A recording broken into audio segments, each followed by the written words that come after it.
What's going on, and welcome to the Solo Shot. My name is Tom Vecchio. We have a 5-game MLB slate tonight. Lock is set for 6:40. As always, this is one of the many shows on the FanDuel Podcast Network. You can find that anywhere, whether it's iTunes, whether it's Spotify, you name it, you can find it. Make sure to give it a like, follow, or subscribe. Leave a review. That'd be greatly appreciated. The video version can be found on the FanDuel YouTube page. It can be found on FanDuel TV Plus, and it can be found on FanDuel.com/watch. You can follow me on Twitter at Tom_Vecchio1. Before we hop into things, the NFL Sunday Million is now live on FanDuel. Put your NFL knowledge to the test and create your best 9-player roster while staying under the salary cap. Then using FanDuel's live scoring feature, you can follow along and compete for your share of $1 million in prizes, with first place taking home $200,000 just for $9. With your choice of stars like Christian McCaffrey, Deebo Samuel, and Darren Waller all set to take the field on September 21st, there are plenty of big names to use in your lineup.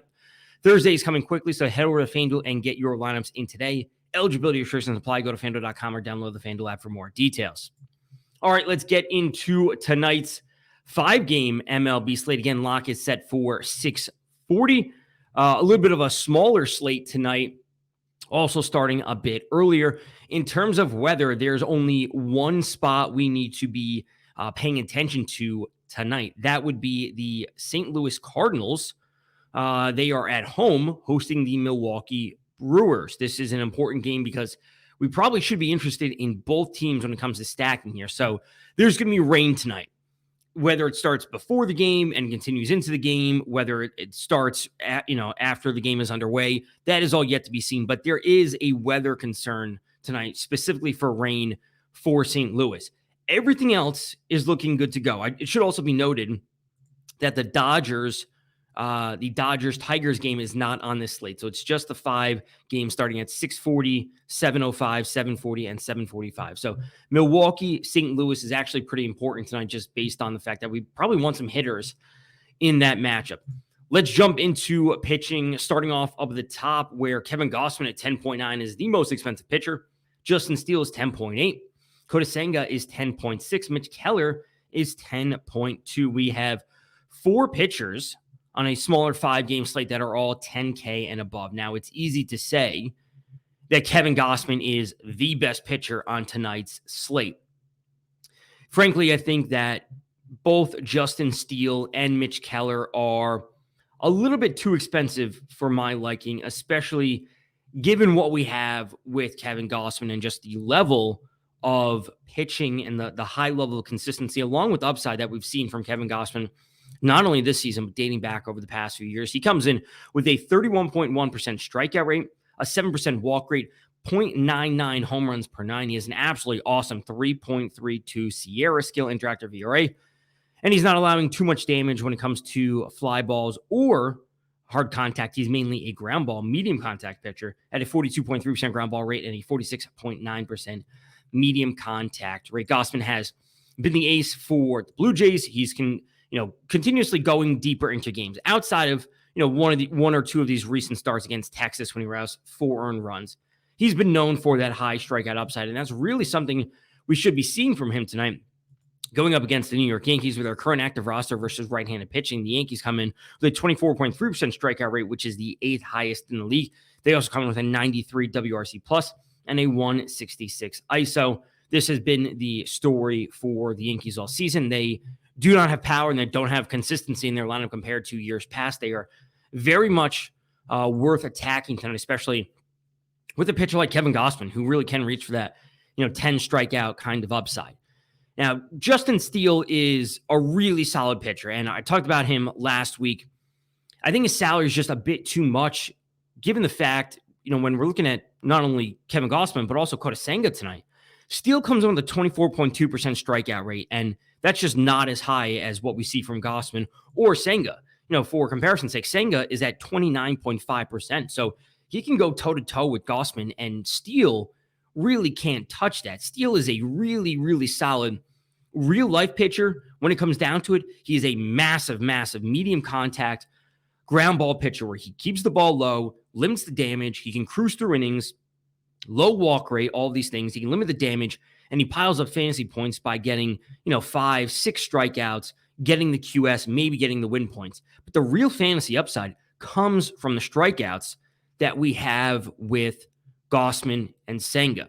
Now, the matchup for Steele is certainly a favorable one. There's no doubt about it. He's at home at Wrigley Field going up against the Pirates. The Pirates coming with a 25.6% strikeout rate with their current active roster versus left-handed pitching, which is the third worst in the league. They also come in with an 85 WRC plus versus lefties in with their current active roster, which is 28th in the league. And their ISO versus lefties, not surprisingly, is a 131 team ISO, which is 29th in the league. So it's no doubt an easy matchup for Justin Steele. I just don't know if we can put him as high when we're looking at literally a $100 salary difference when Gausman's up at a 31% strikeout rate compared to Steele at 10.8. Now, Senga's here at 10.6, and we're splitting hairs between these pitchers in terms of salaries and their strikeout rates. Again, Senga is at 29.5%. His walk rate is at 11.1%, which I certainly do not like to see. But he's only allowing 0.81 home runs per nine, which is certainly very, very solid. He comes in with a 3.96 Sierra, 52% medium contact rate, 45.3% ground ball rate. When it comes to Steele, he has a 3.67 Sierra, a 55% medium contact rate, and a 49% ground ball rate. Also, on top of the fact that Steele has a 5.2% walk rate. So Steele has a better walk rate. He's a little bit more ground balls, but he doesn't have as high of a strikeout rate. Senga has a higher walk rate, higher strikeout rate, et cetera, et cetera. So very, very minor differences between these pitchers. Now, Mitch Keller is at 10.2, and frankly, I don't have a whole lot of interest in Mitch Keller tonight. He was really good at the start of the season. He kind of went through some ups and downs. He's looking better as of late, but frankly, at 10.2, it's not like he's the only option that we have. And if you can get to 10.2, you might as well just try to get up to Senga at 10.6, or realistically just get up to Gausman at 10.9. So I think Gausman is, I think we're dealing with the situation as we saw last night, where Strider was awesome last night. Blake Snell was awesome last night. Luis Castillo was awesome last night. They all put up these massive numbers. I think Gausman, we're going to compare to Strider from last night, where he's number one. And then Senga and Steele are like 2A, 2B, however you want to rank them. Because, yes, Steele doesn't have as high of a strikeout rate as Senga, but again, this matchup versus Pittsburgh really should allow him to kind of reach for the strikeout ceiling that he should have. So Gausman 1, Senga, Steele 2A, 2B, however you want to rank them. I don't think they're that much of a difference tonight, especially only 200 in salary apart. Now, the question becomes is where would you go if you're not going to one of these top pitchers? Because, again, we're dealing with a smaller 5-game slate. There's not a whole lot of options out here. Aaron Savali at 8,300 for Tampa is probably going to get a bit of traction today. He's certainly getting the strikeouts going a bit more compared to when we saw him with Cleveland before he got traded. And he also has a good matchup tonight going up against the Los Angeles Angels. They're coming with a 25.4% strikeout rate with their current active roster versus righties, which is the fourth worst in the league, along with an 83 WRC plus. So, at 8,300, Savali is certainly pretty interesting tonight. It's kind of a lower salary pitcher you would look to get into your lineups if you are going outside of this top tier. So that is all pretty straightforward at pitching. Gausman 1, Steele, Senga 2A, 2B, however you want to go for it. I'm passing over Mitch Keller tonight. And then if I'm going anywhere else, it would be Aaron Savali. Let's move over to stacks on tonight's slate. And as I said, one of the main spots we want to be targeting is really the Milwaukee Brewers at the St. Louis Cardinals. Zach Thompson will be on the mound for the St. Louis Cardinals. This is his second year in the majors. He didn't have a big sample size last year at only 34.2 innings. He has a 56-inning sample size this year, which isn't massive. He's got some decent strikeout stuff with a 25.9% strikeout rate, but he has a 9.5% walk rate, which is certainly very rough to see, and a 353 BABIP, batting average of balls in play. He's only allowing 0.96 home runs per nine. So what does this all mean? It means that he's not giving up a massive amount of fly balls. He's not giving up, all these home runs, whatever it might be. And he's allowing runners on base for free with that 9.5% walk rate. And then once they get on base, it's like the pitcher that gives up a single here, a walk, a double, a single, a walk. And that's where we see some run production from, his opponents. So Milwaukee is a team that doesn't have a massive power upside. They don't have a ton of, home run hitters. They have a few good ones, but I think they fit the profile well good against Zach Thompson. Again, the issue here is coming down to the rain. Will this game be played? Will they postpone it? I will say I'm optimistic that they play it, even if there is rain. They'll just wait through the delay. Frankly, given the fact that there's a week and a half left in the MLB season, like we're running out of days, or there's basically no days left for them to really make up these games. So I'd be somewhat optimistic that they just go with a delay, and then they do end up playing just because they kind of need to get this game in, or they have to get this game in. So that's really where I'm looking when it comes to Milwaukee hitters. And the same thing can be said about St. Louis. We'll get to them in a second. So when it comes to Milwaukee, again, I've talked about them recently in some of these recent shows where they're good because no one on their roster is super, super expensive. Christian Yelich at 3.3K is the most expensive hitter for the Brewers, and we know he was not in the lineup yesterday. That means William Contreras at 3,200 is the most expensive hitter. So this really opens up a whole lot when it comes to roster construction in terms of who we want to be going with when we're trying to pay up for Gossman or Senga or Steele, whatever it might be when it comes to pitching. And for Milwaukee, they're going to have Adrian Hauser on the mound, another pitcher I think we can very much look to attack with the Cardinals, who still have a good offense. Whether their record shows it or not, like they still have a pretty solid offense. And frankly, Adrian Hauser is not a pitcher you should be worried about in really any capacity. He comes with a 19.6% strikeout rate, which is below the league average. He only has a 6.7% walk rate, which is which is the best of his entire career over the past 2 years. It was over 10%. The 2 years prior, it was over 8%. So he is really not a very high strikeout or super controlled pitcher on the mound where he lets runners on base for free. He's also allowing 1.13 home runs per nine. He has a 4.45 skill interactive ERA this season. And we also see Hauser coming in with a 3.36 BABIP batting average of balls in play.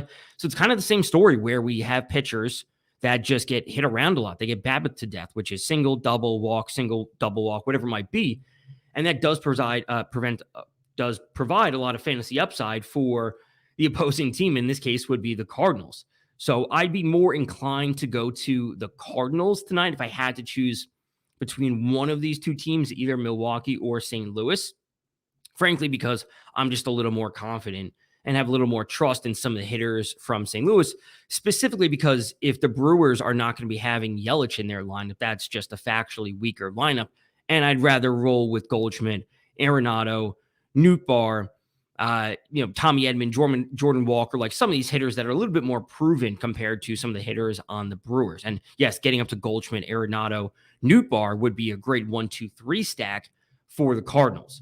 So again, I'm cautiously optimistic given the rain, the potential for rain in this game, just because, again, they kind of have to get this game in as we're getting to the closing portion of the season. And then when it comes to this game specifically, I'm going to be siding slightly with St. Louis just based on the hitters that they have. And really, Goldschmidt at 3,600 isn't that expensive, and Arenado's at 3.3K. So we're not dealing with any hitters that are super, super expensive tonight. And it really should I would say ease lineup construction overall. And again, if you want to drop further down and take some of these hitters, depending on who's in and out of their lineup, that can be done.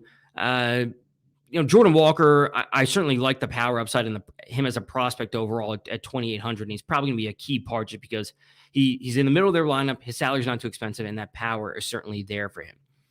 Now, we also should be looking at the Tampa Bay Rays tonight.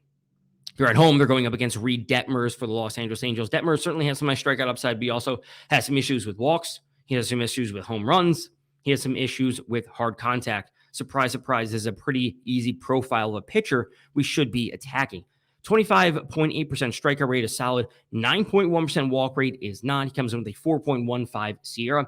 He's allowing a 40.6% fly ball rate this season, along with a 36.2% hard contact rate and a 3.22 BABIP. So, sure, some strikeouts could certainly be there for Detmers, as he's kind of shown throughout the course of his career, but also the walks and the home runs are going to continue to be an issue for him. And when we have a lineup such as Tampa, this is a lineup that can certainly take advantage of that with the power that they have.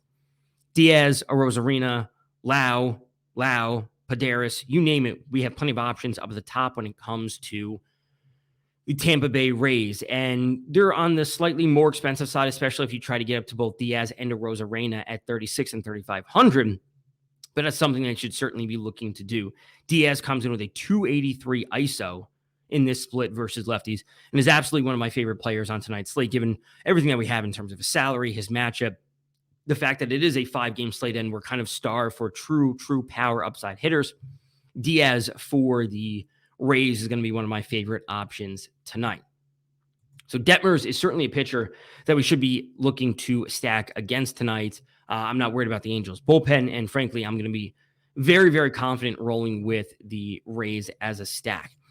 If you want to roll with the you want to roll with the Cubs again, because your Cubs, again, as we saw their power upside last night, you're trying to take leverage against a pitcher like Mitch Keller, who could be popular. I certainly think that's viable to do so, especially on smaller slate. You're just taking pitchers or hitters going up against what could be popular pitchers. So I'm certainly on board for that. It's pretty good at Wrigley Field, I should say. There's no Coors Field tonight, but it should be good at Wrigley Field tonight in terms of hitting conditions. So I'm certainly interested in some Cubs hitters as well. And again, Mitch Keller has been a bit up and down this season in terms of his pitching consistency. And I'll take the Cubs, who kind of need that offense in a tight wild card race. I don't think they can make the NL Central anymore, but they can certainly do something in the NL wild card. So when it comes to dinger calls to kind of close things out tonight, I'm going to be going with Andy Diaz. As I said, one of my favorite hitters, 283 ISO in this matchup versus lefties. The power upside that he has is very, very clear. Cody Bellinger hit a home run last night. Don't want to be going there. I actually want to be going to Nolan Arenado for St. Louis.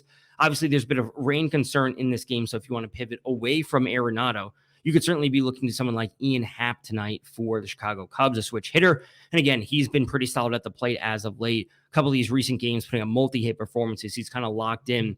And again, I'm not too worried about Mitch Keller in terms of what he can do on the mound. Smaller 5-game slate, again, it locks at 640. That has done it for today's podcast. It's always been found on Apple Podcasts, can be found on Spotify. You can find it on the FanDuel YouTube page. You can find it on FanDuel TV Plus. You can find it on FanDuel.com/watch. You can follow me on Twitter at Tom_Vecchio1. And until next time, good luck in your contests.